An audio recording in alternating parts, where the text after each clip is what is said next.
ऐसा व्यक्ति योगी नहीं होता जो व्यर्थ के विचारों को, सांसारिक सुख या इंद्रियों के सुख के विचारों को पाले रहता है, उनमें डूबा रहता है, डूबना चाहता है। ये है। अब चिंतन चल रहा है, भगवान का चल रहा है, लोक कल्याण का चल रहा है, समाज के बारे में चिंतन चल रहा है, ये बहुत अच्छा विचार है। हम लोग विचार करते हैं, पूछिए जब हम लोग बैठते हैं कि भैया बहुत आवश्यकता है काम करने की, बहुत विकृतियाँ आ गई समाज में, बहुत ज़रूरत है समाज में काम करने की, लोगों को उठाने की। चलिए अच्छा तुम्हारा विचार, इसको और आगे बढ़ाइए, इसको और आगे बढ़ाइए, पर ध्यान दीजिए।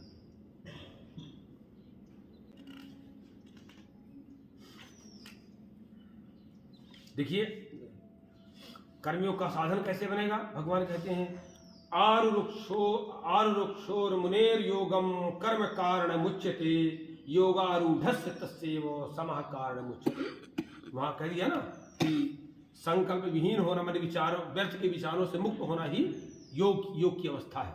तो भगवान कहते हैं योगम आरुरुक्षो, जो व्यक्ति योगी बनना चाहता हो, योग में आरूढ़ होना चाहता हो, वो व्यक्ति को मुनि स्वरूप में आना पड़ेगा, मननशील होना पड़ेगा योग प्राप्ति में।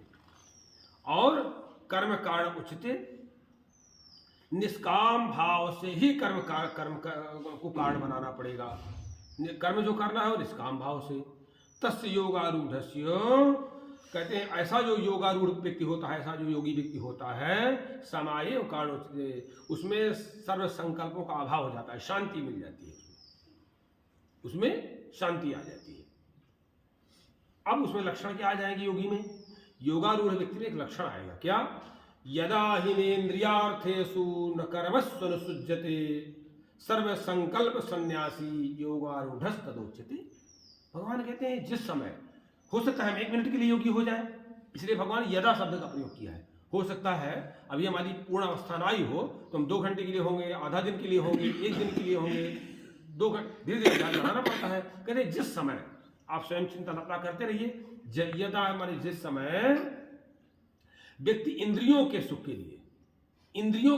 लिए न तो चिंतन करता है, कर्म की बात करते हैं भगवान, तो शरीर मन और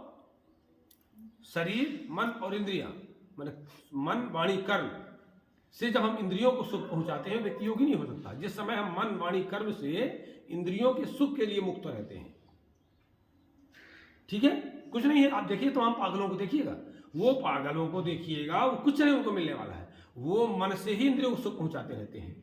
मिठाई मिल जाएगी तो कैसा होगा, फलाने मिल जाएगा तो कैसा होगा, ऐसा हो जाएगा तो कैसा होगा, उसी में इंद्रियों को सुख पहुंचाते रहते हैं, कुछ नहीं होता उसका, वो पागला होते हैं, वो तो निरंतर अपने मन का पतन में करते रहते हैं।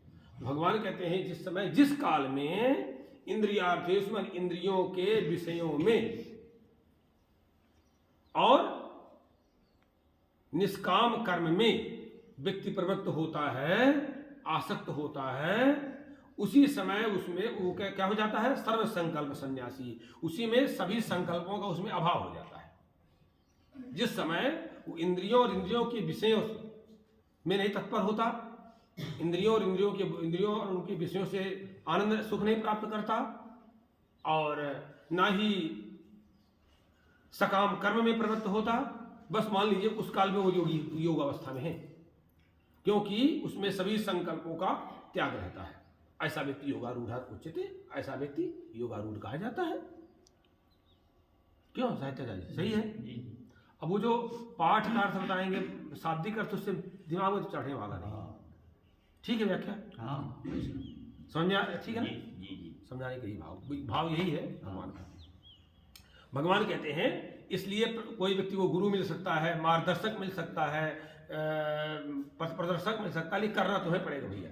कोई कहते भैया, अरे भैया कुछ नहीं, जब तुम करोगे तो मिलेगा। भगवान साक्षात कहते हैं, क्या कहते हैं, हम बहुत उच्च कहा करते हैं इसको, चाहे विद्यार्थी हो चाहे जो कोई, सबको स्वयं करना पड़ेगा उसी मार्ग में। उद्धरेदात्मनात्मानम नात्मानम अवसादयेत् आत्मैव ह्यात्मनो बंधु रात्मैव रिपुरात्मनः। भगवान कहते हैं अपना उद्धार स्वयं करना पड़ेगा आपको। उद्धार मतलब उत्थान, अपना उत्थान आपको स्वयं करना पड़ेगा। कहते हैं अपने आप द्वारा आपको अपने आप को उद्धार स्वयं करना पड़ेगा, और अपने को पतन की ओर मत ले जाइए। आपको पतन की ओर अगर आप जा रहे हैं तो उसमें आप स्वयं कारण है, दूसरा कोई कारण नहीं है।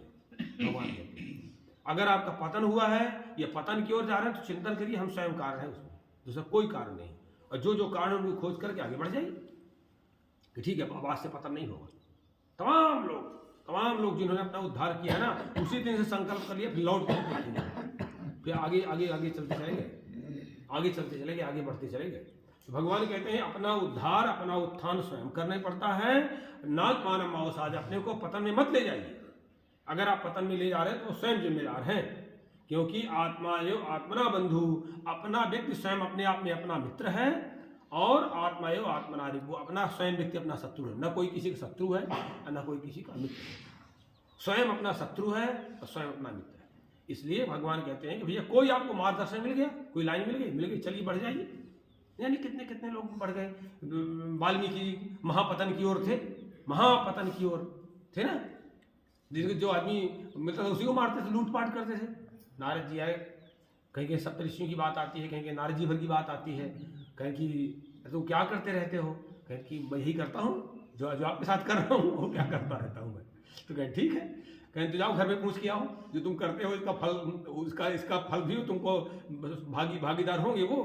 तो घर में पहुँचा, कहें कि जो मैं करके सब लाता हूँ तुम भी सहभागी। बोले हम क्यों करेंगे, तुम ही भोगोगे, हम तो आनंद मनाते हैं। तो कहें तो ठीक है, फिर बस उसी से कहने मैं क्या करूँ, कहें राम राम कहो। कह रही मुझसे बनता नहीं, मैंने अभी तक। कहें तो मारा कहो, तुम मारने पे लगे रहे हो तक यही कहो, मारा कहो। हेलो लग गया देख लीजिए। महान योगी महामुनि महाकाव्य की रचना कर दिया। मैंने वेद व्यास जी ने भी वाल्मीकि को कहा है कि मैंने उन्हीं से गाइडलाइन पाई है पुराणों की रचना की। वेद व्यास जी ने भी लिखा है कि पुराणों की रचना की गाइडलाइन मैंने वाल्मीकि जी से पाई है। उसकी आदि काव्य है ना वो जी। तो भैया आप रहो, अरे तो फुड़िए देखते रह जाओगे। हाँ।